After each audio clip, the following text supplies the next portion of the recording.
edad na 25, ang tanging pangarap ni Timothy Ocampo ay ang ganap na kalayaan. Kalayaan mula sa kontrol ng kanyang makapangyarihang mga magulang at kalayaan mula sa mundong mapanghusga. Siya ang definisyon ng isang cold billionaire. Gwapo, matalino, ngunit may pusong tila binalot na ng yelo sa sobrang sungit. Akala niya sa paglipat niya sa kanyang bagong bahay ay makakamit niya ng katahimikang hinahangad. Ngunit isang umaga, isang malaking pagkakamali ang kumatok sa kanyang pintuan. Si Ligaya, isang babaeng tila nakalunok ng sikat ng araw sa sobrang positibo, ay dumating bitbit ang kanyang mga lumang maleta at isang makulit na ngiti na kayang magpa-high blood sa sinumang seryosong tao. Siya ang regalo ng mommy ni Timothy, isang maid na hindi naman niya kailangan, ngunit may isang malaking hadlang. Si Ligaya ay tapat na nagmamahal sa kanyang long-distance na boyfriend na si Ramil. Ang bawat kilos niya ay para sa pangarap nilang dalawa. Paano kung sa gitna ng pag-iwas ni Timothy sa makulit niyang maid, ay unti-unti siyang mabighani sa ningning ng mga mata nito? Paano kung ang dating galit sa mundo ay matutong magsalo sa isang lalaking hindi naman niya nakikita? Ito ay kwento ng isang pusang bato na lalamunin ni isang makulit na Ligaya. Handa ka na bang mahulog sa mundong bawal ang malungkot, pero bawal din ang ma-fall? Ang sikat ng araw sa umagang yon ay tila nakikisama sa pananabik na nararamdaman ni Ligaya. Suot ang kanyang pinakamagandang blouse na may maliliit na bulaklak at bitbit ang dalawang malaking maleta na puno ng kanyang mga pangarap. Tumayo sa harap ng dambuhalang gate ng mga Ocampo. Para sa isang dalagang galing sa probinsya na ang tanging baon ay lakas ng loob at isang masiyahing disposisyon. Ang pagkakataong ito ay hindi lamang trabaho. Ito ang susi para sa kasal nila ni Ramil, ang kanyang tapat na kasintahan. Magandang umaga po! Isang masiglang bati ang pinakawalan ni Ligaya pagpasok sa loob ng mansyon. Ang kanyang tinig ay tila isang masayang kanta na bumasag sa seryosong katahimikan ng malawak na sala. Magandang umaga rin, iha! Malambing na tugon ni Mrs. Ocampo. Ang ginang ay mukhang reyna sa kanyang pagkilos. Napakaganda at tila hindi tinatabla ng panahon. Ngunit sa likod ng mga ngiting yon may bakas ng pag-aalala. Agad na lumapit si Mr. Ocampo, ang asawa ng ginang, na may seryosong mukha. Gusto lang namin na malaman mo agad na hindi ka dito magtatrabaho sa mansyon. Doon ka sa bahay na anak namin. Bahagyang natigilan si Ligaya. Sa bahay ng anak? Akala niya dito siya sa mansyon kung saan nandun ang kanyang tiya Sonia. Isang siko ang kagat na natanggap ni Mr. Ocampo mula sa kanyang asawa. Tila isang babala na wag masyadong direktang takutin ang dalaga. Hinawakan ni Mrs. Ocampo ang mga kamay ni Ligaya. Isang haplos na tila nagbibigay ng lakas. Huwag kang mag-alala, iha. Mabuting taong anak namin. May pagkamasungit lang talaga siya dahil gusto niya na mapag-isa. Pero kailangan niya na mag-aalaga sa kanya, lalo na't hindi siya marunong kumain sa tamang oras. Napansin ni Ligaya na napaubos si Mr. Ocampo. Tila may nakabara sa lalamunan nito o sadyang hindi lang ito makapaniwala sa sinasabi ng asawa. Sa isip ni Ligaya, baka nga medyo mainit lang ang ulo ng anak ng mga to. Pero sabi po ni Tita Sonia, ay dito daw po ako magtatrabaho. Nakausap ko ng tiya mo, iha. Pumayag na siya. Kami pa rin ang magpapasweldo sa'yo. At dahil doon ka sa anak namin, dadagdagan namin ang sweldo mo. Kalmadong saad ng ginang. Sa salitang dagdag sahod, tila nagliwanag ang paligid para kay Ligaya. Agad niyang naisip ang mga bayarin sa kuryente sa probinsya at ang ipon para sa kanilang pagsasama ni Ramil. Sige po, payag na po ako. Bago siya tuluyang umalis, dumaan na muna siya sa kusina para magpaalam sa kanyang tita Sonia. Nakita niya itong abala sa pagluluto. Tiyang, totoo po ba? Doon ako sa bahay ng anak ni Madam. Yumuko ang kanyang tita Sonia, tila nahihiya. Pasensya na pamangkin, hindi ko kaagad nasabi. Baka kasi tumanggi ka. Pero mabait naman yon si Sir Timothy. Basta, wag mo lang masyadong gagamitin sa kanya ang pagiging makulit mo at higit sa lahat, habaan mong pasensya mo. Napakunot ang noon ni Ligaya. Hindi naman ako makulit siya nga. Masayahin lang. Natapos ang halos isang oras na biyahe. Narating ni Ligaya ang isang modernong subdivision. Ang bahay na tinigilan nila ay gawa sa salamin at itim na bakal. moderno, minimalist at tila walang buhay. Pagbaba ng sasakyan, agad siyang nag-doorbell. 1 beses, 2, 3, ngunit walang sumasagot. "Salamat po kuya, kaya ko na po ito," wika niya sa driver. Nang makaalis ang sasakyan, dahan-dahang itinulak ni Ligaya ang gate. Laking gulat niya nang makitang hindi ito nakalock. Ngunit ang excitement niya ay agad napalitan ng matinding takot. Sa gilid ng garahe, nakita niya isang dambuhalang aso. Isang Rottweiler na may madilim na kulay at tila nang gagalaiting mga mata. Hindi ito tumatahol, ngunit ang mga ngipin nito'y nakalabas habang nakatitig sa kanya. "Wah, Lord! Wag mo na ngayon!" sigaw ni Ligaya. Hindi na siya nag-isip. Sa sobrang takot na makagat, mabilis siyang tumakbo patungo sa pangunahing pinto ng bahay. Kumatok siya ng malakas, halos gabain ang pinto. Eksaktong bumukas ang pinto at dahil sa momentum ng kanyang pagtakbo, bumangga siya sa isang matigas na bagay, isang matigas at mainit na dibdib. Napaatras si Ligaya habang hawak-hawak ang kanyang ilong. Pagangat ng kanyang tingin, tila tumigil ang pag-ikot ng mundo. Sa harap niya ay isang lalaking basang-basa ang buhok. Ang mga patak ng tubig ay dumadaloy sa matikas nitong balikat, pababa sa malalaki at matitigas nitong abs. Tanging isang puting tuwalya lamang ang nakatapi sa bewang nito. Ang mukha nito ay parang nanggagalaiting anghel. Matalim ang mga mata, matangos ang ilong, at ang mga labi tila laging handang mambulyaw. "Sino ka?" Ang boses nito ay isang parang dagundong ng kulog, malalim at puno ng otoridad. Natulala si Ligaya, hindi niya inaasahan na ganito kagwapo ang kanyang magiging amo. Kung si Ramil ay mukhang artista sa probinsya, ang lalaking ito ay mukhang Diyos na bumaba sa lupa. Pero ang titig nito ay nakakatakot. "Kapag hindi mo sinabi sa akin kung sino ka, ipapalapa kita sa aso ko sa labas," banta ni Timothy habang naniningkit ang mga mata. "Ay, wag po sir. Ako po si Ligaya. Ako po ang bagong maid ninyo, yung ipinadala ni Madam." Mabilis na sagot ni Ligaya, habang pilit na iniiwas ang tingin sa katawan ng lalaki. Kahit na tila may sariling buhay ang kanyang mga mata, ay gustong busugin ang sariling nakikitang tanawin. "Maid. I don't remember hiring a maid. And I certainly don't want a noisy one. Get out!" Bulyaw ni Timothy takmang isasara ang pinto. Hinarang ni Ligaya ang kanyang paa. "Sir, please. Wala na po ako matutuluyan. At saka nakabayad na po ang mommy nyo. Promise po, hindi ako makulit. Magaling po ako sa lahat ng gawaing bahay." Tinitigan siya ni Timothy mula ulo hanggang paa. Ang tingin nito ay tila sinusuri ang bawat tibla ng kanyang pagkatao. "You have 1 week. Isang maling kilos, isang ingay na hindi ko magugustuhan. Itatapon kita palabas ng gate ng yan. Understood?" "Opo sir, understood po." Masayang sagot ni Ligaya, nakalimutan na yatang banta ng aso sa labas. Tinalikuran siya ni Timothy at naglakad palayo habang hinahawi ang basang buhok. Napapabuntong hininga si Ligaya. Kinuha niyang kanyang phone at nag-text kay Ramil.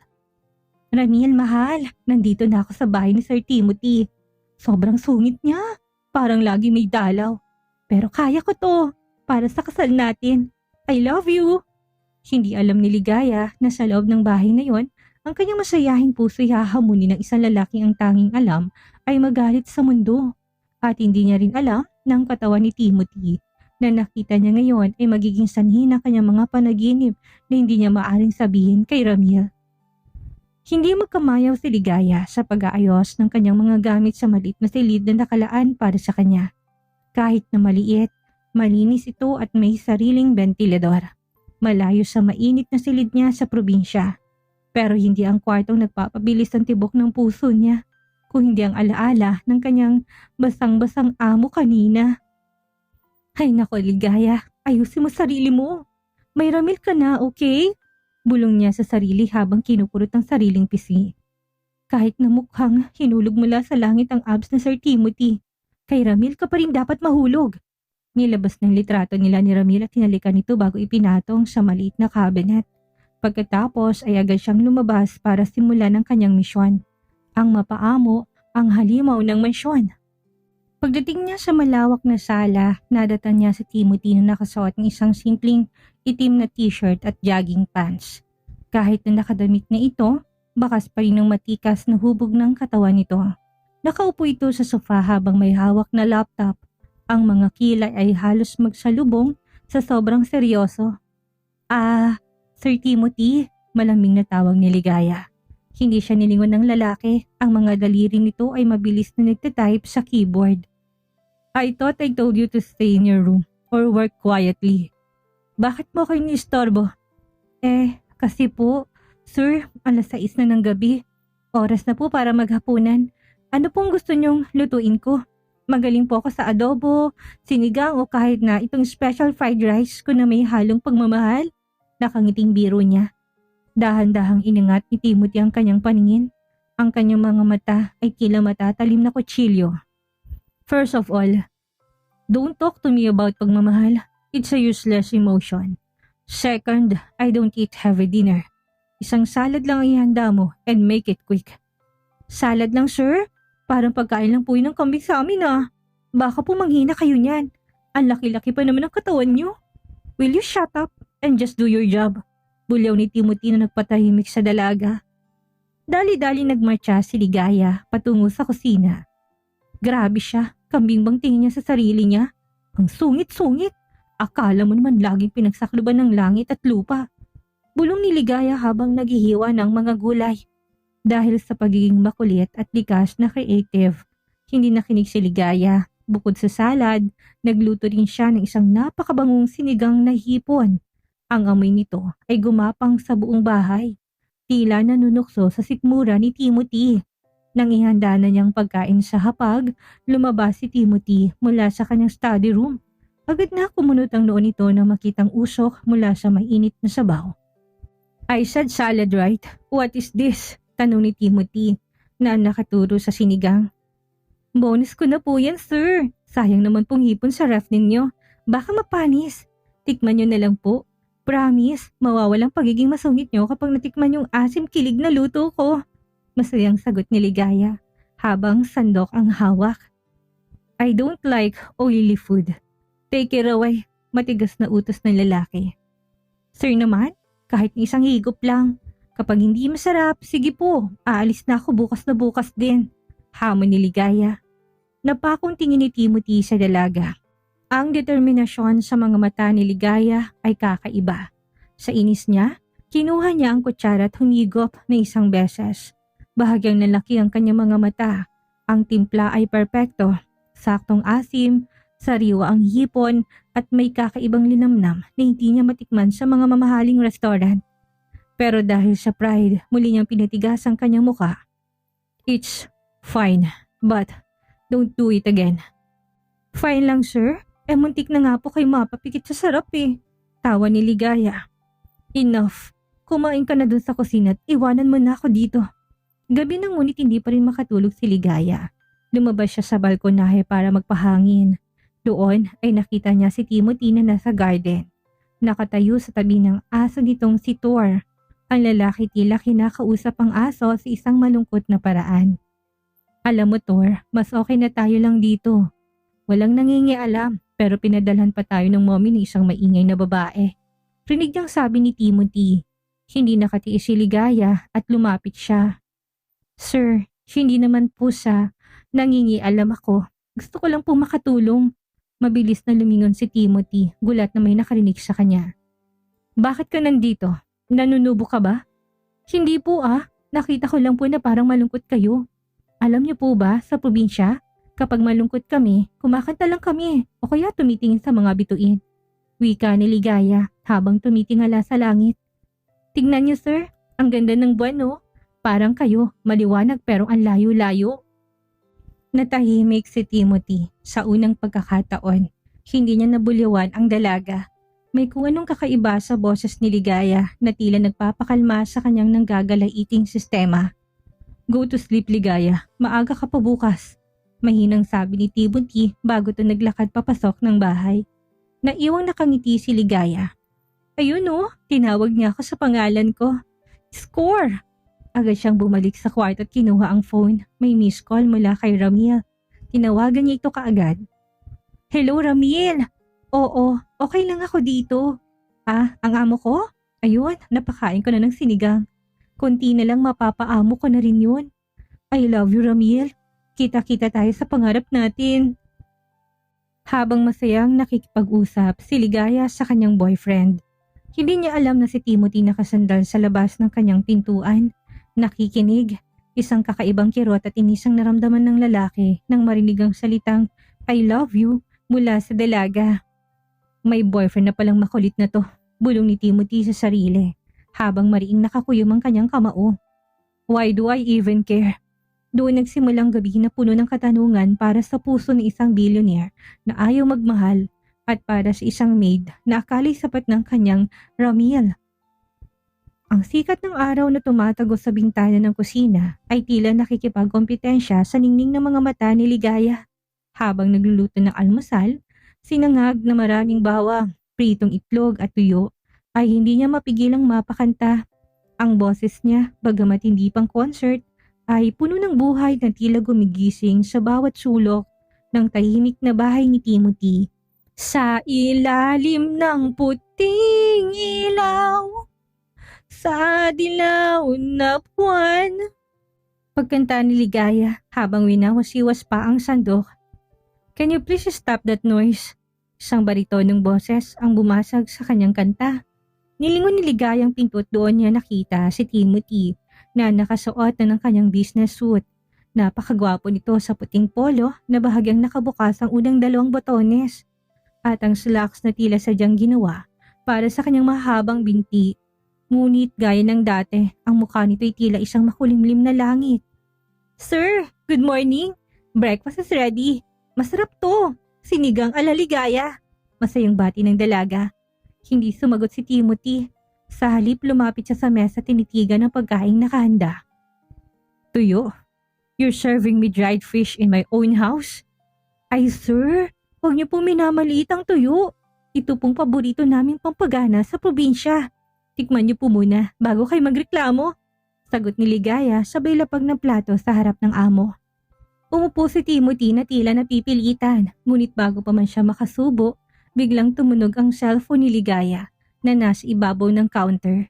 Isang video call, agad na nagliwanag ang mukha ni Ligaya nang makitang pangalang sa screen. Ay, si Ramil! Mabilis nang kinuha ang phone at sinagot ito. Hindi alintana ang presensya ng kanyang amo. Hello Ramil, mahal! Gising ka na pala. Kakaluto ko lang ng almusal dito. Oo, tuyo ang ulam namin ni sir. Galit pa nga eh, hindi yata sanay sa amoy na masarap. Tawa ni Ligaya habang nakaharap sa screen. Napahinto si Timothy sa pagsubo. Ang kanyang mga mata ay napako sa dalaga na tila nakalimutan na may tao sa harap nito. Ramil, ang pangalang narinig niya kagabi. Mula sa kanyang kinauupuan, nakikita niyang lalaki sa screen. Isang lalaking may simpleng itsura, nakasuot ng sando at may malapad ng ngiti para kay Ligaya. O sige na Ramil, kakain na muna kami. Mag-iingat ka sa pagpasok sa construction ha.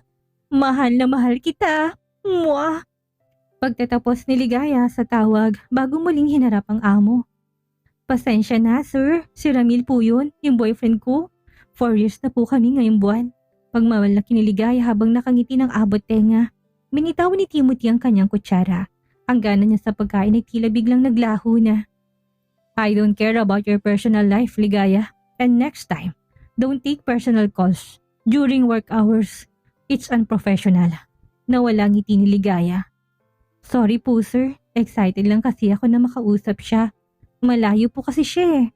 Distance is just an excuse for people who are bound to fail. Malamig na wika ni Timothy bago tumayo.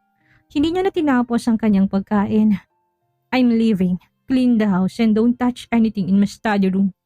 Naiwang nakatulala si Ligaya. Anong problema nun? Ang aga-aga, ang sungit. At anong bound to fail? Bitter ba siya? Lumipas ang maghapon na puno ng gawaing bahay. Upang maaliw ang sarili, nilinis ni Ligaya ang bawat sulok ng mansyon. Pero habang naglilinis sa sala, napansin niya isang frame na nakataob sa ilalim ng gilid ng sofa. Pinulot niya ito at nakitang litrato ng isang napakagandang babae na kasama si Timothy. Sa litrato, nakangiti si Timothy. Isang ngiti na hindi pa nakikita ni Ligaya sa personal. Isang tunay at masayang ngiti. Sino kaya to? Girlfriend niya? Bulong ni Ligaya. What are you doing? Halos mapatalon si Ligaya sa gulat. Kakauwi lang ni Timothy at bakas sa mukha nitong pagod at inis. Agad na kinuha ni Timothy ang frame mula sa kamay ni Ligaya. I told you not to touch my things. Galit na sigaw nito. Nakita ko lang po sa sahig, sir. Pinulot ko lang. Leave. Sir, nagmamalasakit lang naman po ako. I don't need your care. I don't need anyone. Bulyaw ni Timothy. Ang mga mata niya ay puno ng sakit na pilit na kinukubli sa likod ng galit. Sa halip na matakot, lumapit si Ligaya. Sir, alam ninyo ganyan din si Ramil nung mamatay ang aso niya. Nagagalit sa lahat. Pero sabi ko sa kanya, hindi masamang humingi ng tulong. Hindi po kayo bato, sir. Tao kayo na nasasaktan din. Napako si Timothy sa kinatatayuan. Ang galit niya tila unti-unting natutunaw sa init ng mga salita ni Ligaya. Tinitigan niyang dalaga. Ang liit nito kumpara sa kanya pero ang tapang nitong harapin siya. Why are you so talkative? Mahinang tanong ni Timothy tila naubusan na ng depensa. Kasi po gusto ko lang na maging happy kayo. Sayang naman ang kapugian ninyo kung palagi nakasimangot. Biro ni Ligaya na may kasamang kindat. Sa hindi inaasahang pagkakataon, ang mga labi ni Timothy ay bahagyang kumurba. Hindi isang tawa pero isang pagtatangka ng ngiti. Ngunit agad din itong nawala nang muling tumunog ang phone ni Ligaya. Ramil is calling. Mabilis na nagbago ang aura ni Timothy. Ang lamig ay muling bumalik. Answer your boyfriend. Baka mamaya umiyak pa yan sa malayo. Tinalikuran siya ni Timothy at mabilis na pumasok sa kanyang silid. Naiwang nalilito si Ligaya. Bakit parang tuwing nababanggit o tumatawag si Ramil, biglang nag-iibang timpla ni Sir Timothy. Sa loob ng kanyang silid, napasandal si Timothy sa pinto. Ang kanyang puso'y tumitibok ng mabilis. Hindi dahil sa galit kundi dahil sa isang emosyon na matagal niya nang ibinaon. Inis siya kay Ramil. Inis siya dahil ang lalaking yun ang dahilan ng mga ngiti ni Ligaya na dapat ay siyang nakakakita. This is ridiculous. Bulong ni Timothy sa dilim. She's just a maid and she's in love with someone else. Ngunit sa gabing yon, hindi ang trabaho iniisip ng billionaire, kundi ang boses ni Ligaya na tumatawag sa pangalan ng ibang lalaki. Ang selos na walang pangalan ay nagsimula ng magugat at tila wala na itong balak huminto pa. Isang linggo nang lumipas simula nang dumating si Ligaya sa buhay ni Timothy. Sa loob ng 7 araw na iyon, para naging roller coaster ang emosyon sa loob ng tahimik na mansyon. Ngayong umaga, isang malakas na ulan ang bumubuhos sa labas na tila sumasailalim sa bigat ng aura sa loob ng bahay. Nag-aayos si Ligaya ng mga libro sa study room ni Timothy. Ang silid na mahigpit ay pinagbabawal sa kanya. Pero dahil sa pagiging perfectionist niya, hindi niya matiis na makitang magulong mga to. Habang nagpupunas, isang lumang journal ang nalaglag mula sa itaas na bahagi ng shelf. Bago pa man niya ito mapulot, isang malakas na kalabog ng pintong nagpagulat sa kanya. What did I tell you about this room? Nandoon si Timothy.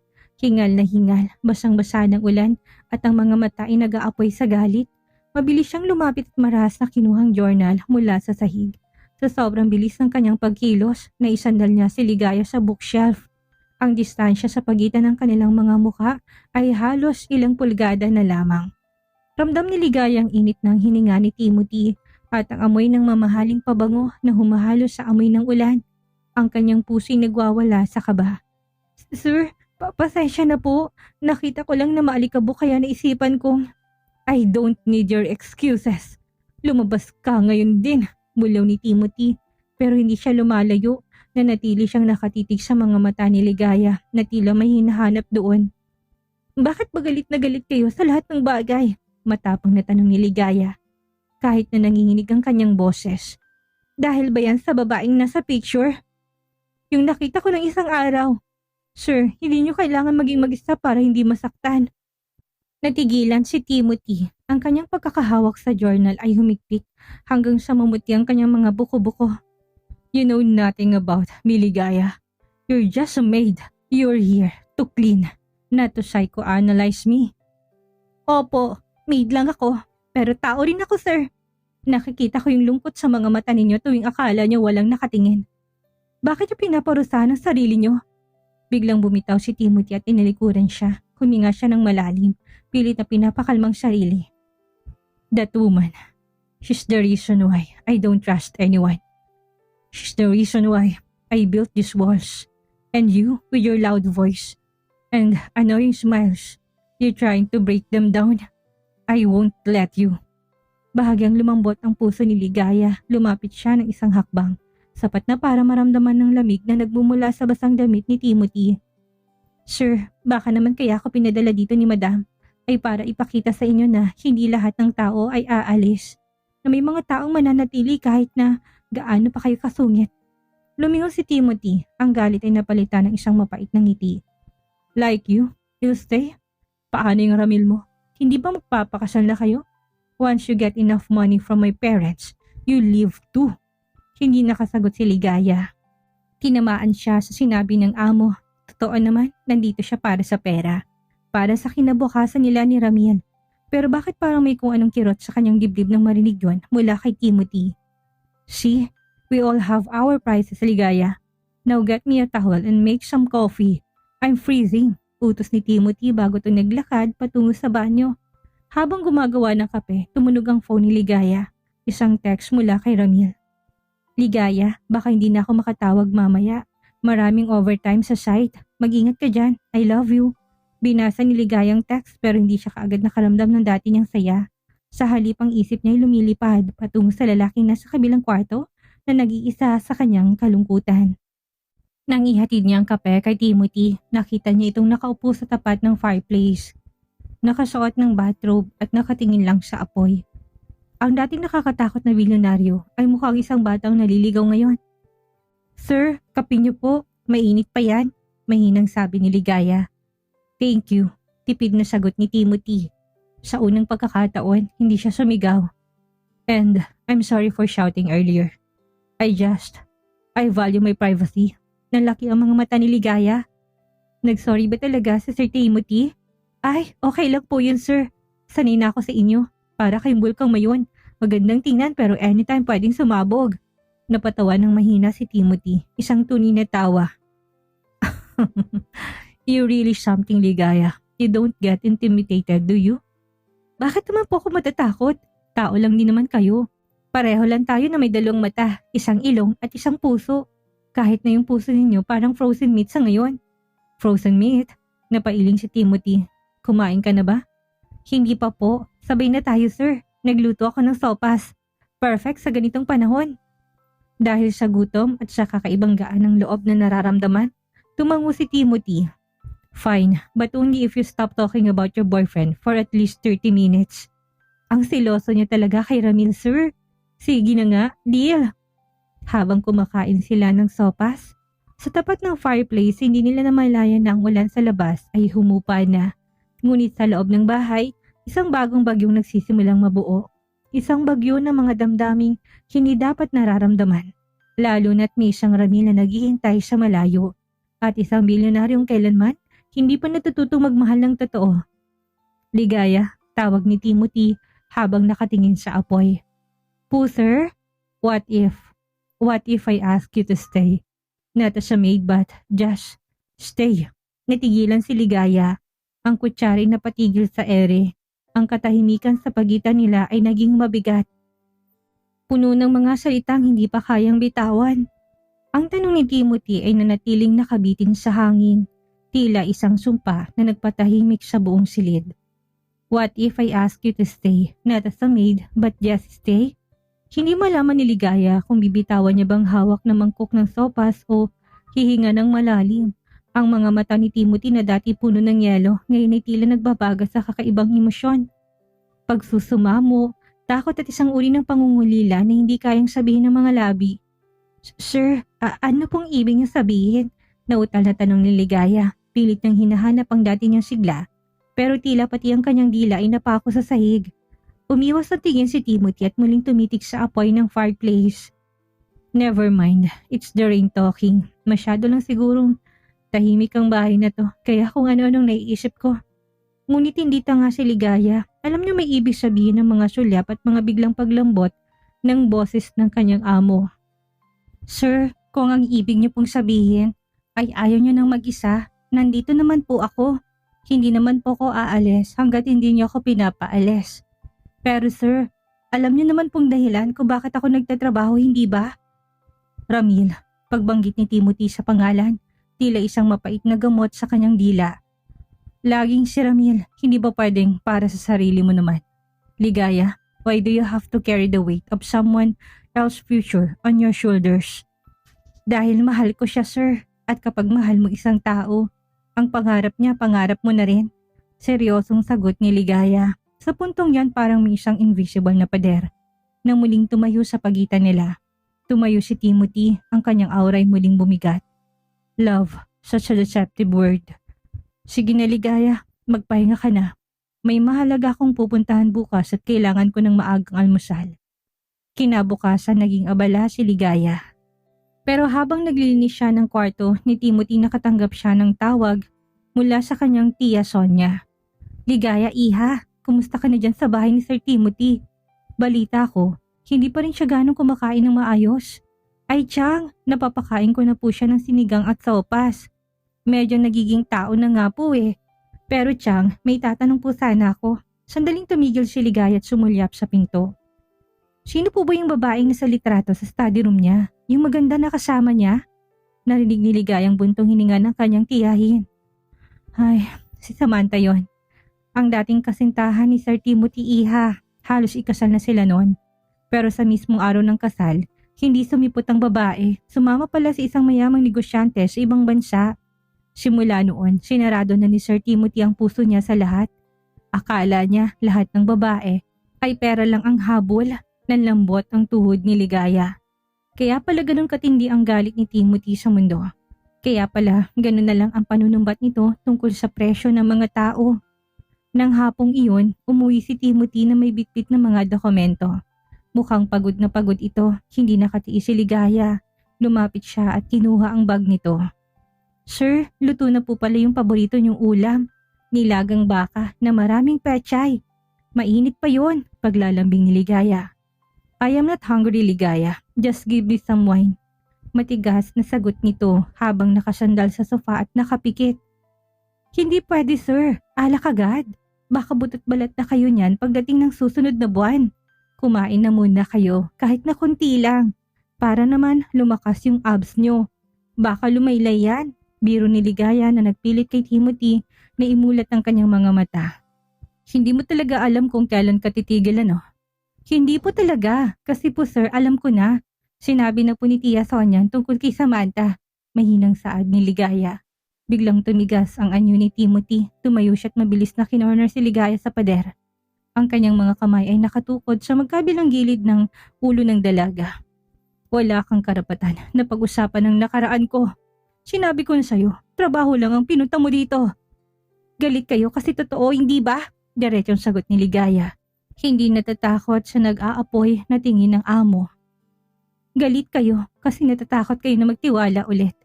Pero sir, hindi ako si Samantha at hindi lahat ng tao lolokohin kayo. How can you be so sure? Sigaw ni Timothy. Ang boses niya ay basag na. Everyone lives, Ligaya. My parents are always busy. My friends only care about my status and the woman I love traded me for a bigger bank account. Bakit ako magtitiwala sa'yo? Dahil ako, hindi ko kayo iiwan hanggat kailangan niyo ako.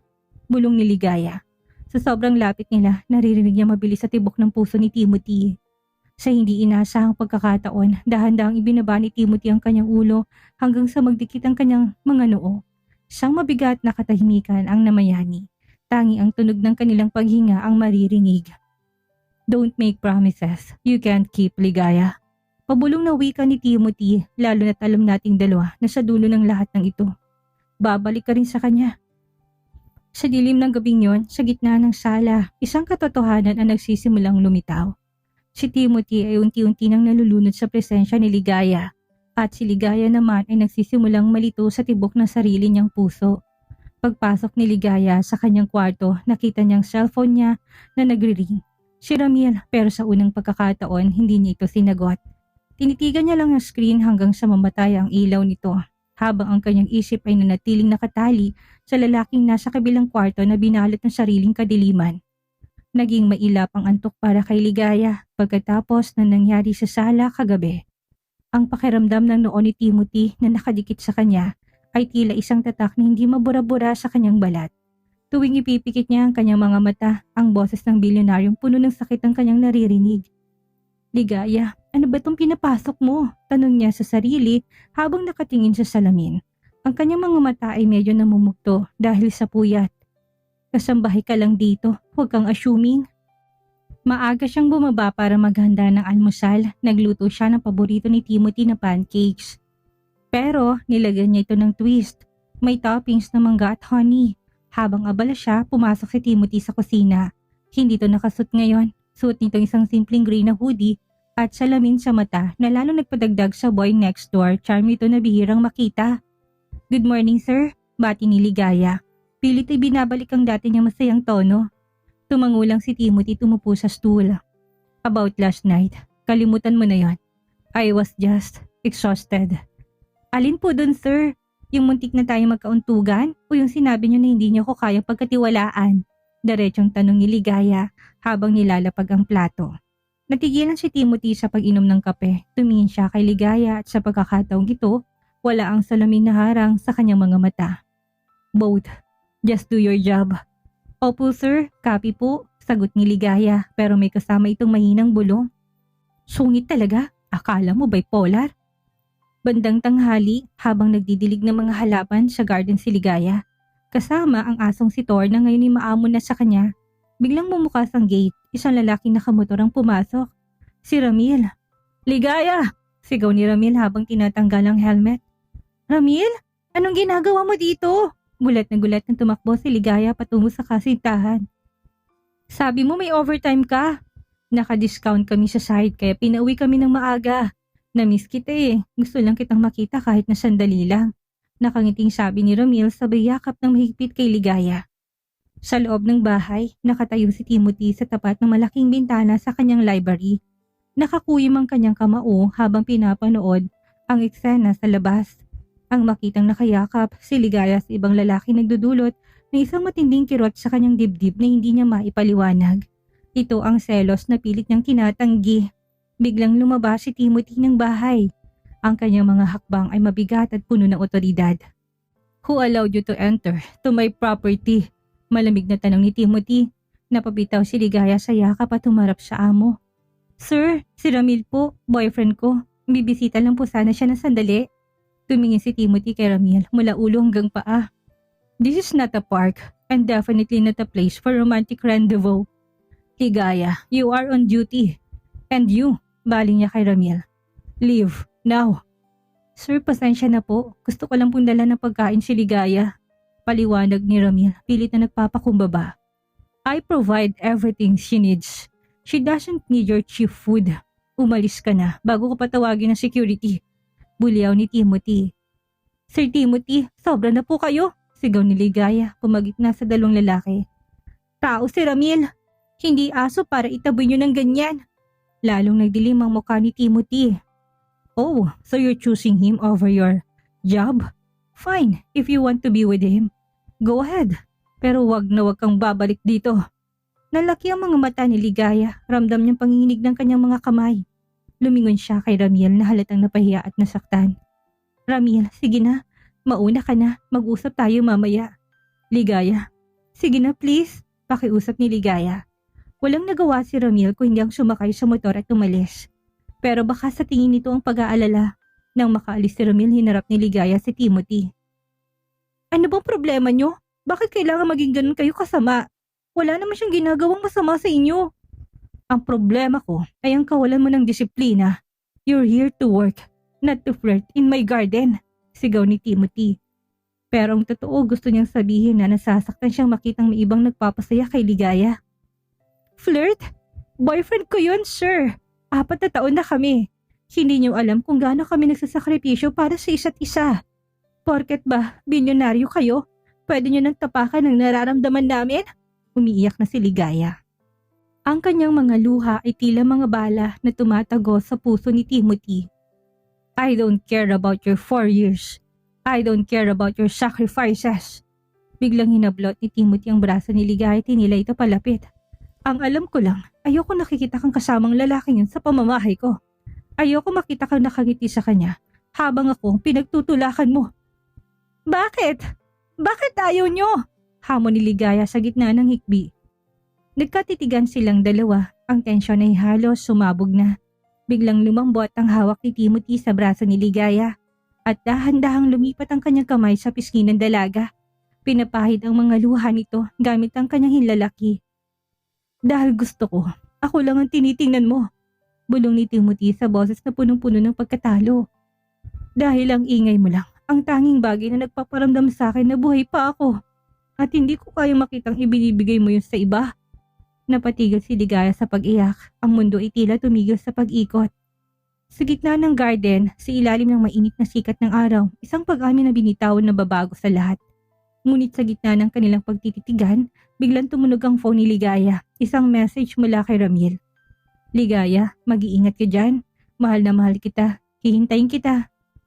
Ang tunog na yon ay tila isang malamig na tubig na nagpagising sa kanila.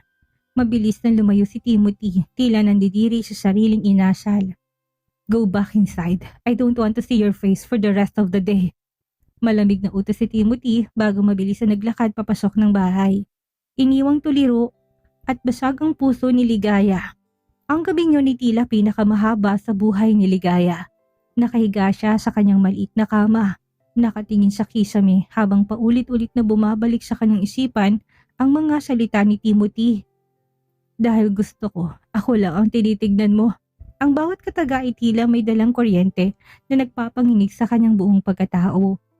Sa kabilang banda, ang mensahe ni Ramil sa kanyang cellphone ay tila isang mabigat na bato sa kanyang dibdib. 4 na taon na mga pangarap ng pagtitipid at ang pangakong walang iwanan. Paano nangyari na sa loob lamang ng ilang linggo, ang isang masungit at mapagmataas na bilyonaryo ay nagawang yanigin ang pundasyon ng kanyang katapatan. Hindi pwede, Ligaya, mali ito, pangaral niya sa sarili. Trabaho lang ito, pera lang ang kailangan mo sa kanya. Kinabukasan naging matabang ang pakikitungo ni Ligaya kay Timothy. Inihahanda niyang pagkain, nililinis ang bahay, ngunit wala ng kanyang pagkanta at ang kanyang walang humpay na daldal. Ang bahay na nagsimula ng maging maingay ay muling binalot ng isang nakakabinging katahimikan. Napansin to ni Timothy habang nagkakape sa veranda. Kanina niya pa sinusulyapan si Ligaya na tahimik na nagbubunot ng damo sa garden. Malayo sa dating masayahing dalaga na kinakausap pati ang mga halaman. Ligaya, tawag niya. Tumayo si Ligaya pero hindi lumapit. Ano po yun, sir? May kailangan po ba kayo? Come here, let's talk, utos si Timothy. Dahan-dahang lumapit si Ligaya, nakayukot hindi tumitingin sa mga mata ng amo. Sir, kung tukol po ito sa nangyari kahapon, humihingi po ako ng paumanhin. Tama po kayo, dapat naging professional ako. Stop it, putol ni Timothy. Tumayo siya at lumapit sa dalaga hanggang sa maramdaman ni Ligaya ang anino nito. I don't want your apologies. I want the old you. I want the girl who talks too much and cooks oily food. Wala na po yung babaeng yun, sir. Naalala ko po kasi na kung sino talaga ako dito. Sagot ni Ligaya, ang boses ay bahagyang nangangatog. Ako po yung maid ninyo na may boyfriend sa probinsya. At kayo po yung amo ko na walang pakialam sa emosyon ng ibang tao. Is that what you think of me? Humakbang paabante si Timothy, dahilan para mapaatras si Ligaya hanggang sa sumandalang likod nito sa pader ng veranda. Nawala akong pakialam? Ligaya, if I didn't care, I wouldn't be this miserable seeing you with that man. Bakit po ba kayo miserable? Hindi niyo naman ako mahal, hindi ba? Sigaw ni Ligaya. Sa wakas ay nagkaroon ng lakas ng loob na tumingin sa mga mata nito. Natigilan si Timothy. Ang tanong ni Ligaya ay tila isang sampal ng katotohanan. Mahal nga ba niya o sadyang ayaw lang niya na mawala ang tanging liwanag sa kanyang madilim na mundo? I don't know what this is, pag-amin ni Timothy sa isang basag na tinig. All I know is that for the first time in years, I don't feel like a robot. You made me feel human again, Ligaya. And the thought of you leaving to be with someone else, it's killing me. Biglang bumuhos ang luha ni Ligaya. Sir, ang daya-daya niyo. May Ramil ako. May usapan kami. Bakit kailangan guluhin yung isip ko? Hindi na nakapagpigil si Timothy. Hinawakan niyang mukha ni Ligaya at sa isang iglap sinakop niyang mga labi ng dalaga. Ito ay isang halik na puno ng pangungulila, ng galit at na matagal ng kinikimkim na pagnanasa. Sa simula'y naniga si Ligaya pero ang init ng labi ni Timothy tila Tumunaw sa lahat ng kanyang pag-aalinlangan. Tumugon siya. Sa loob ng ilang segundo, nakalimutan niya si Ramil. Nakalimutan niyang kanyang katayuan at ang tanging alam niya lang ay ang lalaking nasa harap niya. Nang maghiwalay ang kanilang mga labi, kapwa sila hingal na hingal. I'm sorry, bulong ni Timothy. Pero hindi siya lumalayo. Ang kanyang mga mata ay nakapako sa mga labi ni Ligaya na bahagyang namumula. Sir, hindi to tama, hikbi ni Ligaya. Mabilis siyang tumakbo patungo sa kanyang kwarto at nilak ang pinto. Gabi na ngunit hindi pa rin lumalabas si Ligaya. Sa loob ng kanyang silid, tinititigan niyang kanyang maleta. Gusto niyang umalis. Gusto niyang tumakas sa nararamdamang ito. Ngunit ang kunin niya ang kanyang phone para tawagan si Ramil. Nakita niya isang picture message mula sa kasintahan. Larawan to na isang maliit na bahay na pinalalagyan na ng bubong. May caption na, Ligaya, konti na lang, matatapos ng bahay natin. Konting tiis na lang, magkakasama na tayo habang buhay. I love you. Napahagulol si Ligaya. Ang bawat pako sa bubong na yon ay sumisimbolo sa sakripisyo ni Ramil, habang siya naman ay nagpapatangay sa isang halik ng ibang lalaki. Samantalang sa kabilang kwarto, hindi rin mapakali si Timothy. Kinuha niyang kanyang journal at sa unang pagkakataon, pagkatapos ng maraming taon, nagsulat siya. I kissed her, and for a moment, the world made sense. But I know she's not mine to keep. She belongs to a world I can never understand. A world of simple dreams and honest promises. While I am billionaire with a broken soul. Kinaumagahan isang desisyon ang nabuo sa isip ni Ligaya. Lalabas na siya ng kwarto at sasabihin kay Timothy na aalis na siya. Ngunit pagbukas niya ng pinto, nakita niya si Timothy na nakatayo sa harap nito. May hawak na isang sobre. Take this, sabi ni Timothy. Ang boses niya ibalik sa pagiging malamig pero ang mga mata niya ay mapungay. Ano po ito, sir? Sweldo ko? It's a ticket for two. Boracay, paliwanag ni Timothy. Isama mong boyfriend mo, magbakasyon kayo. Bayad ng lahat. Napakunot ang noo ni Ligaya. Bakit niyo po ginagawa to? Because I want to see if you can still look at him the same way after what happened between us. Hamon ni Timothy. Isang mapait na ngiti ang sumilay sa kanyang mga labi. Patunayan mo sa akin, Ligaya, na ang 4 na taon ninyo ay mas matimbang kaysa sa 1 linggo nating dalawa. Ito nang simula ng pinakamalaking pagsubok sa puso ni Ligaya. Susugal ba siya sa isang bakasyon kasamang lalaking nangako sa kanya ng kasal? O aaminin niya sa sarili na ang puso niya ay naiwan na sa mansyon ng bilyonaryong masungit?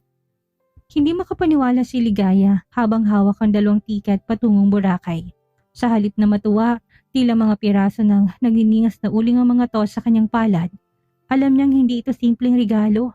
Ito ay isang laro ng isipan mula kay Timothy. Isang hamon para subukin ng hanggang saan ang itatagal ng kanyang pangako kay Ramil.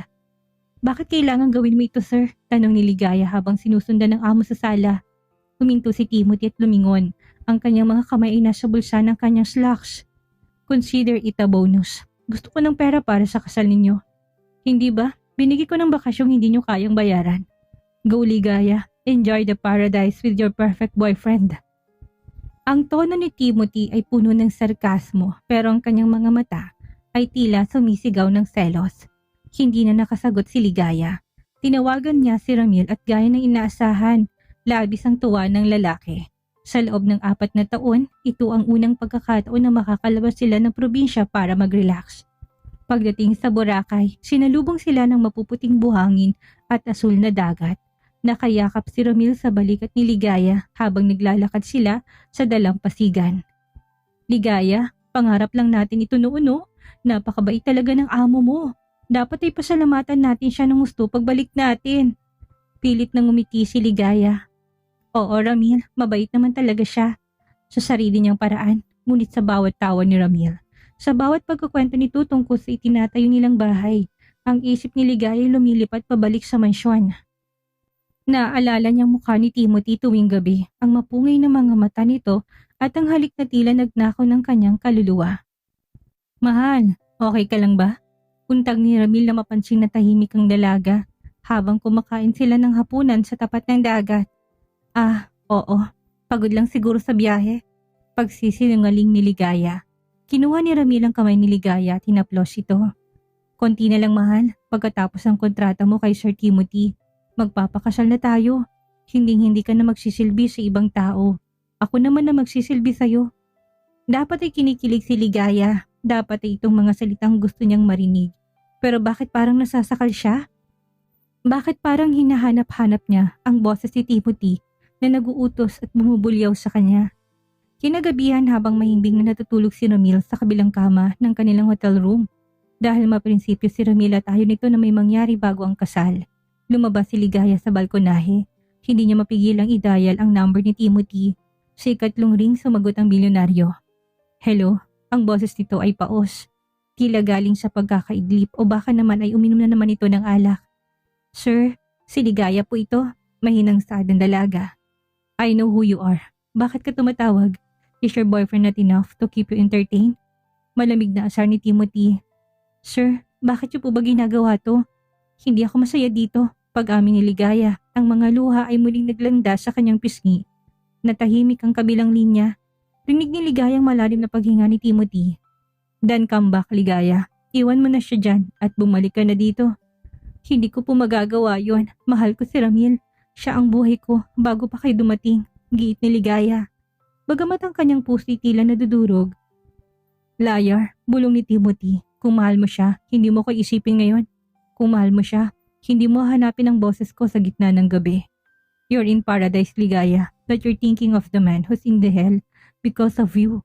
Binaba ni Timothy ang tawag ng lambot ng tuhod ni Ligaya at napaupo sa sahig ng balkonahe.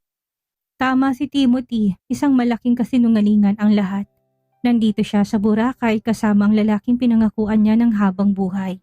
Pero ang puso niya ay nasa Maynila, kasamang lalaki nang gugulo sa kanyang mundo.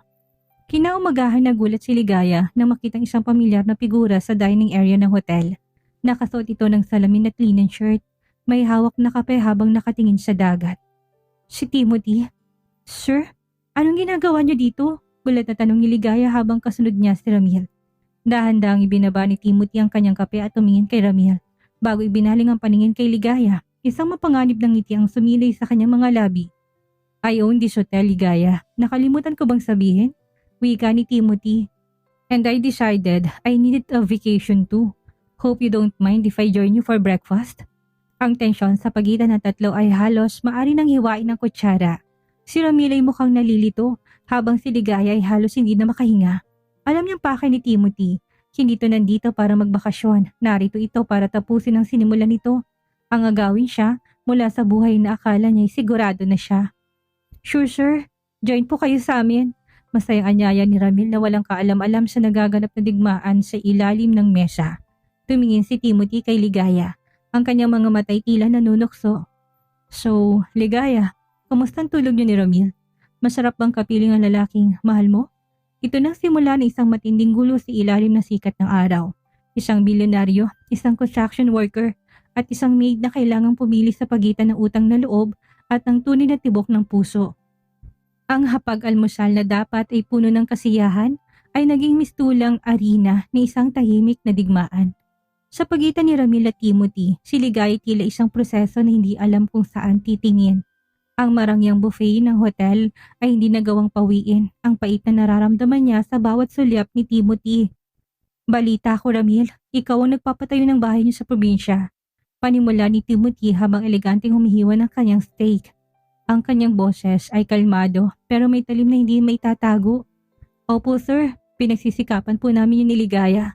Halos 4 na taon kaming nagtitipid para doon. Proud na sagot ni Ramil.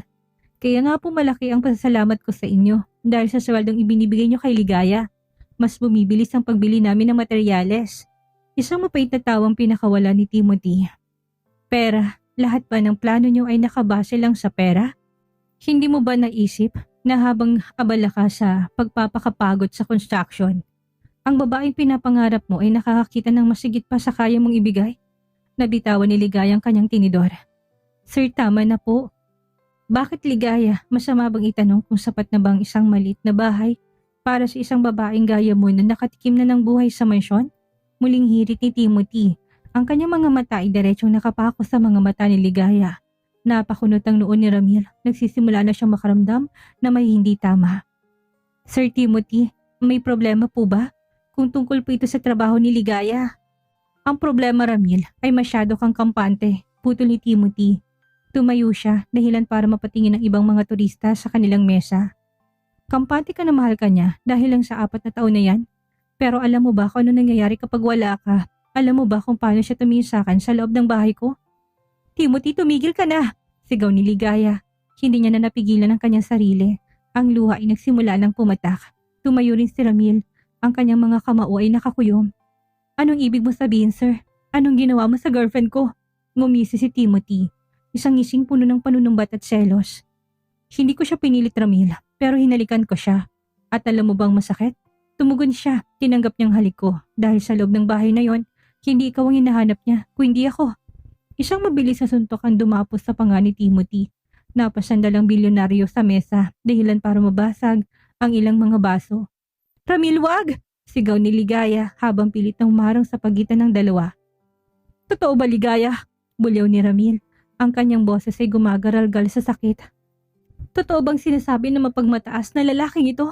Na habang nagpapakamatay ako sa trabaho para sa atin, nakikipaghalikan ka sa kanya? Hindi makasagot si Ligaya. Ang kanyang pagkikpi ang tanging sagot na naririnig ni Ramil. Ang katahimikang yun ay tila isang hatol ng kamatayan sa kanilang relasyon. Puta! Mura ni Ramil. 4 na taon, Ligaya. 4 na taon kitang hinintay. Pinagkatiwalaan kita. Mabilis na lumakad palayo si Ramil. Iniwan ang dalawa sa gitna ng gulo. Akmang susundan siya ni Ligaya pero hinablot ni Timothy ang kanyang braso. Bitawan mo ko, Timothy. Sinira mong lahat. Galit na sigaw ni Ligaya. Sinira kong kasinungalingan mo. Ganti ni Timothy. Ngayon malaya ka na. Wala ka nang kailangang balikan sa probinsya. I can give you everything, Ligaya. Just stay with me. Isang malakas na sampal ang binigay ni Ligaya kay Timothy. Sa tingin mo ba, mapapalitan ng pera mong 4 na taon na pinagsamahan namin? Sa tingin mo ba, mananatili ako sa iyo pagkatapos ng ginawa mong ito? Napakasama mong tao, Timothy. Wala kang puso. I did it because I love you, sigaw ni Timothy. Ang kanyang boses ay basag na. I did it because I'm dying inside every time you mention his name. Ayoko maging pangalawa lang, Ligaya. Pero hindi mo ako makukuha sa ganitong paraan, mahinang sabi ni Ligaya. Habang tumutulong mga luha. Ngayon wala na si Ramil pero wala ka na rin sa buhay ko. Aalis na ako. Hindi na ako babalik sa mansyon mo. Tinalikuran ni Ligaya si Timothy na naiwang tulala sa gitna ng restaurant. Ang bilyonaryong akala ay makukuhang lahat sa pamamagitan ng kapangyarihan at katotohanan ay naiwang mag-isa sa parisong siya rin ang gumawa ng paraan para maging impyerno. Tumakbo si Ligaya sa dalampasigan. Hinahanap si Ramil pero wala na ito. Ang tanging naiwan ay mga bakas ng paa sa buhangin na unti-unting binubura ng alon, katulad ng mga pangarap nilang dalawa na biglang naglaho sa isang iglap. Nag-iisa si Ligaya sa gitna ng Boracay, walang pera, walang matutuluyan at ang masakit pa dito, dala-dala niyang katotohanan ng mahal niya na nga ang lalaking sumira sa kanyang buhay. Ang ingay ng mga alon sa dalampasigan ng Boracay na dati tila musika sa pandinig ni Ligaya, ngayon tila nanunumbat na boses. Nakaupo siya sa isang sulok ng pampublikong terminal. Yakap-yakap ang kanyang bag, wala siyang ibang dala, kundi ang kanyang cellphone at ang kaunting perang natitira sa kanyang pitaka. Umalis si Ramil. Hindi na ito sumasagot sa mga tawag niya. Ang huling mensaheng natanggap niya ay maikling ngunit sapat na para durugin ang kanyang pagkatao. Sana maging masaya ka sa bilyonaryo mo. Huwag mo na akong hanapin. Ramil, patawad, bulong ni Ligaya. Habang ang mga luha ay walang tigil sa pagpatak. Ang pangarap nilang bahay, ang simpleng buhay sa probinsya, lahat ng yun ay naging abo dahil sa isang halik at sa isang lalaking hindi marunong sumuko. Samantala sa pinakamahal na suite ng kanyang hotel, mag-isang nakaupo si Timothy sa harap ng naglalakihang bintana na nakaharap sa dagat. May hawak siyang baso ng alak. Ang kanyang panga ay mahigpit na nakakuyom. Ang pisngi niya may bakas pa rin ng sampal ni Ligaya. Pero ang mas masakit ay mga salitang binitawan ng dalaga bago ito lumisan. Napakasama mong tao, Timothy. Wala kang puso. I have a heart, Ligaya. That is why I'm bleeding. Bulong niya sa hangin. Iniisip niya na kapag nalaman ni Ramil ang totoo, kusa itong lalayot may iwan si Ligaya sa kanya. Akala niya sa kapangyarihan ng kanyang yaman, mapupunan niya ang bawat puwang na may iwan ng dating buhay ni Ligaya. Ngunit nagkamali siya. Hindi niya naisip ng isang pusong gaya ng kay Ligaya ay hindi nabibili ng ginto. Ito ay inaalagaan ng tiwala, isang bagay na winasak niya sa isang iglap. Hindi na nakatiis si Timothy, tinawagan niyang kanyang head of security. Find her, ngayon din. Huwag niyo siyang lalapitan, siguraduhin niyo lang na ligtas siya at sabihin niyo sa akin kung nasan siya. Lumipas ang gabi, si Ligaya nakabalik na ng Maynila gamit ang perang pinahiram ng isang kaibigang kasambahay din. Hindi siya bumalik sa mansyon. Hindi rin siya umuwi sa kanilang probinsya dahil hindi niya kayang harapin ang pamilya ni Ramil. Namalagi siya sa isang maliit at madilim na boarding house ng gilid ng syudad. Doon naranasan ni Ligayang tunay na hirap. Ang dating masayahing dalaga ay naging anino ng kanyang sarili. Wala ng kanyang daldal, wala ng kanyang kanta tuwing kakain siya ng simpleng noodles na alala niya. Ang mga pagkaing niluluto niya para kay Timothy. Naalala niya ang asong si Thor. Isang gabi, habang naglalakad si Ligaya pauwi mula sa pinasukan niyang part-time job sa isang karinderya, isang itim na sasakyan ang huminto sa kanyang tapat. Bumaba ang bintana nito, tumambad ang mukha ni Timothy. Mukhang hindi rin naging madali ang mga nakaraang araw para sa bilyonaryo. May mga itim sa ilalim ng kanyang mga mata at tila nabawasan siya ng timbang. Ligaya, tawag niya. Ang boses niya ay wala ng bakas ng kayabangan. Puno ito ng pangungulila. Ano pang kailangan niyo, sir? Hindi pa ba sapat ang ginawa niyo sa amin ni Ramil? Malamig na tanong ni Ligaya, hindi humihinto sa paglalakad. Bumaba si Timothy sa sasakyan at hinabol siya. Hinawakan niyang braso ni Ligaya, pero mabilis itong binawi ng dalaga. I'm sorry. I'm so sorry, Ligaya. Pagsusumamo ni Timothy. Ang isang Timothy Ocampo, ang makapangyarihang CEO, ay nakatayo ngayon sa isang maruming iskinita. Nagmamakaawa sa isang babaeng minasak niya ang buhay. I'll do anything. I'll talk to Ramil. I'll explain everything. Just, please don't live like this. Huminto si Ligaya at tinarap siya. Ang mga mata ay puno ng pait. Ipaliwanag? Anong ipapaliwanag niyo, sir? Ninilikan niyo ako dahil gusto niyo agawin ng tanging meron ako na ginamit yung pera niyo para saktan ng taong mahal ko? Sir, kahit na anong paliwanag ang gawin niyo, hindi na maibabalik ang dati. Ang tiwala parang basag na salamin. Kahit na pagdikitin mo ulit, ang tali pa rin ng sugat. Then let me heal you, mabilis sa sagot ni Timothy. Lumapit siya, dahan-dahang hinawakan ng mga kamay ni Ligaya. I know I'm selfish.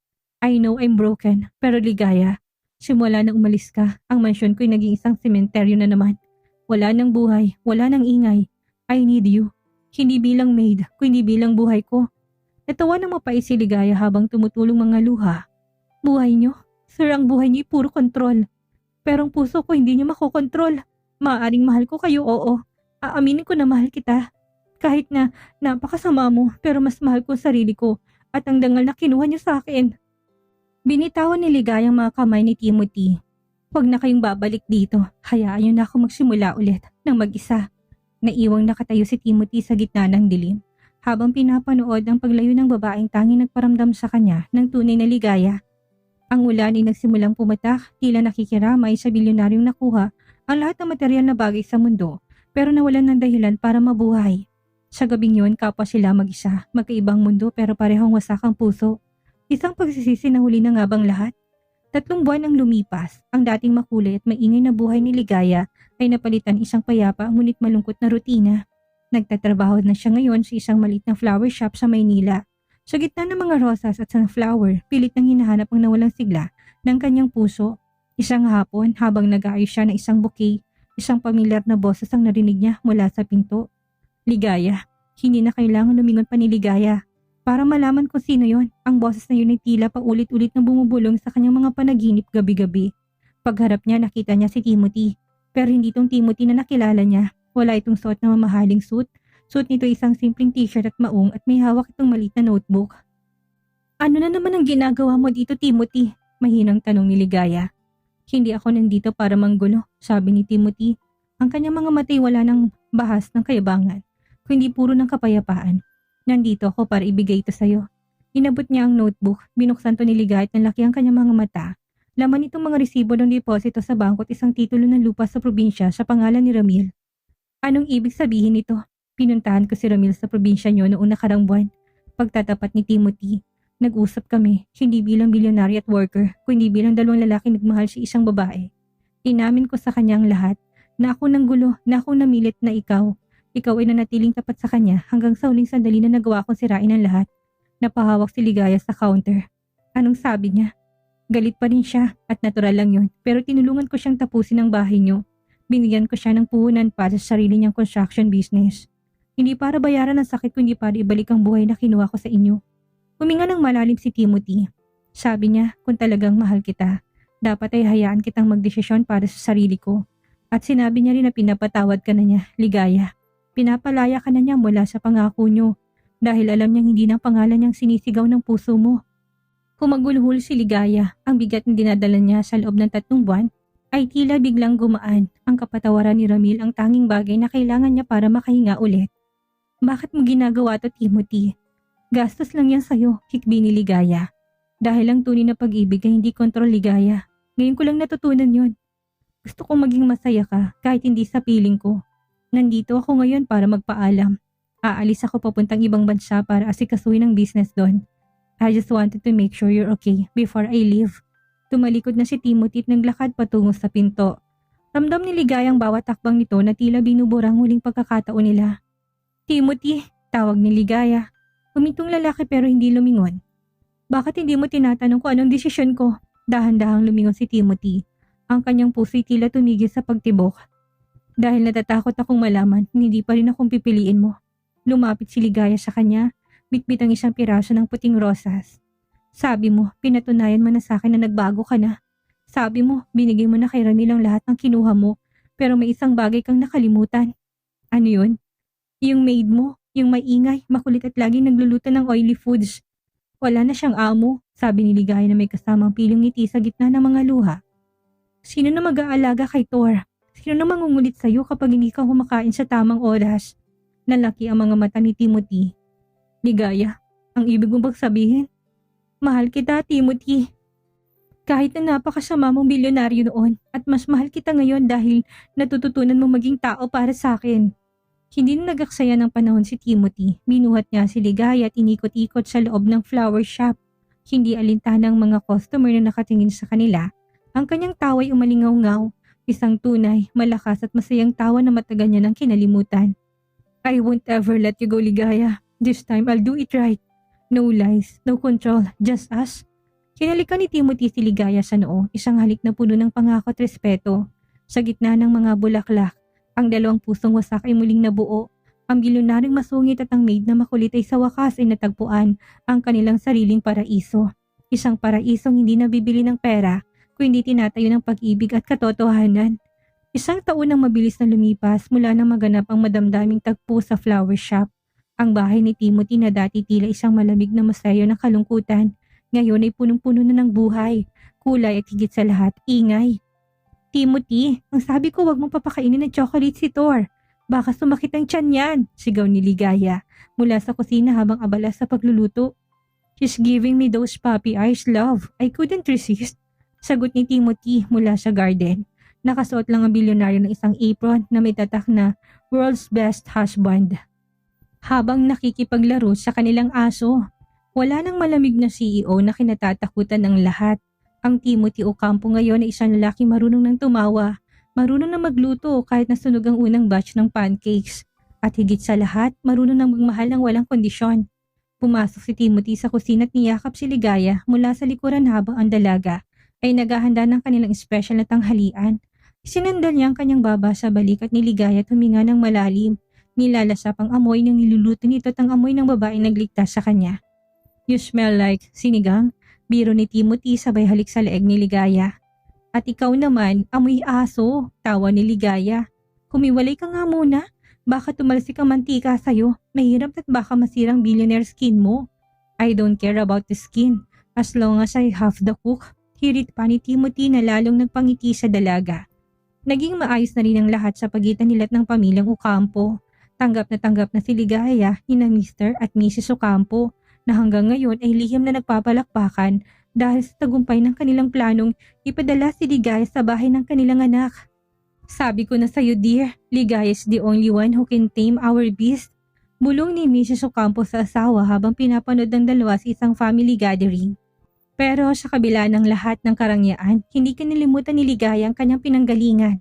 Sa tulong ni Timothy nakapagtayo sila ng isang foundation na tumutulong sa mga construction workers at mga kasambahay na gustong magkaroon ng sariling negosyo. At si Ramil, maunlad ng kanyang construction business sa probinsya at balita nila'y nakatagpo na rin ito ng isang babaeng tunay na magmamahal sa kanya. Isang pagkakaibigang nabuo mula sa isang masakit na nakaraan. Isang gabi, Habang nakatayong dalawa sa balkonahe ng kanilang kwarto, nakatingin sa malawak na langit na puno ng bituin, inabot ni Timothy ang isang maliit na pelos na kahon kay Ligaya. Ano to, Timothy? Hindi pa ba sapat yung singsing na binigay mo ng engagement natin? Tanong ni Ligaya. Open it, nakangiting sabi ni Timothy. Pagbukas ni Ligaya, nakita niya ang isang susi. May nakasabit na keychain na may nakasulat na Ligaya's Flower Shop and Cafe. Nag-usap kami ni Tia Sonia. Alam ko mismo ng magayos ng mga bulaklak kaya pinatayo ko yan. Malapit sa opisina ko para tuwing lunch break. Pwede kitang bisitahin at kulitin, paliwanag ni Timothy. Napaluha si Ligaya sa galak. Akala ko ba ayaw mo nang maingay? I changed my mind. I can't live without your noise, Ligaya. Ang katahimikan para sa mga taong walang pangarap. Pero sa'yo, natutunan ko ang pinakamasarap na tunog sa mundo ay ang boses mo. Lalo na kapag sinasabi mong mahal mo ako. Lumapit si Timothy, tinawakan na magkabilang pisngi ni Ligaya. Ang kanyang mga mata ay puno ng katapatan. Ligaya, ikaw ang pinakamagandang pagkakamali na dumating sa buhay ko. Salamat dahil hindi ka sumuko sa akin nung ako ay isang halimaw pa. Salamat din, Timothy. Dahil hinayaan mo na maging liwanag ako sa mundo mo. Sa ilalim ng liwanag ng buwan, muling nagtagpo ang kanilang mga labi. Isang halik na hindi na puno ng galit o selos, kundi isang halik na selyo ng kanilang walang hanggang pag-ibig. Ang bilyonaring masungit at ang maid na makulit. Ang kanilang kwento ay patunay na kahit naghahanap pa katigas ang isang puso, kapag tinamaan ng tunay na ligaya, wala itong ibang magagawa kundi ang tumibok ng malakas, ng tapat at ng habang buhay. Ang sikat ng araw sa umagang iyon sa isang eksklusibong garden resort sa Tagaytay ay tila nakikigalak sa okasyon. Ang buong paligid ay napupuno ng mga puting rosas at sunflower, ang paboritong bulaklak ni Ligaya. Pero sa gitna ng karangyaan, isang ingay ang nangingibabaw sa loob ng dressing room ng mga lalaki. Timothy, calm down. Isang oras mo na yatang inaayos ang kurbata mo. Baka masakal ka na niyan. Natatawang saway ni Mr. Ocampo sa kanyang anak. Dad, I'm just making sure everything is perfect. Ligaya deserves nothing less. Sagot ni Timothy, bakas ang panginginig sa kanyang mga kamay. Isang bagay na hindi nagawa ng kahit na anong multi-million-dollar business deal, pero nagawa na isang kasal. Samantalang sa kabilang kwarto, si Ligaya tila isang anghel sa kanyang suot na puntas na gown. Hawak-hawak niyang kanyang tiyan na bahagyang matigas na noon, pero wala pang nakakaalam na sikretong yun kung hindi siya ang kanyang doktor. Chang, kinakabahan ako, bulong ni Ligaya kay Tia Sonia habang inaayos ang kanyang belo. Huwag kang kabahan, pamangkin. Ang tadhana ng gumawa ng paraan para makarating ka dito. Isipin mo na lang, mula sa pagiging maid, ngayon ay magiging reyna ka na ng buhay ni Timothy. Nakangiting sagot ng matanda. Nang magsimulang tumugtog ang canon indie, bumukas ang malaking pinto ng garden. Doon nakita ni Timothy ang kanyang mundo na naglalakad patungo sa kanya. Ang mga luha na kanina pa niya pinipigilan ay kusa ng umagos. Pagdating ni Ligaya sa harap ng altar, kinuha ni Timothy ang kanyang kamay at dahan-dahang itinaas ang belo nito. You're so beautiful, my love. I don't deserve you, but I'll spend the rest of my life trying to.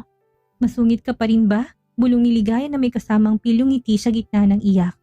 Only to people who aren't you, sagot ni Timothy. Ang kanilang vows ay nagpaiyak sa lahat. Sinabi ni Timothy kung paano binago ng ingay ni Ligaya kanyang tahimik at madilim na mundo. Nangako naman si Ligaya hindi siya mapapagod na kulitin at talagaan ang bilyonaryong kumuha ng kanyang puso.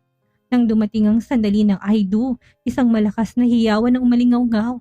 Pero bago pa man matapos ang selebrasyon, may pahabol na anunsyo si Ligaya.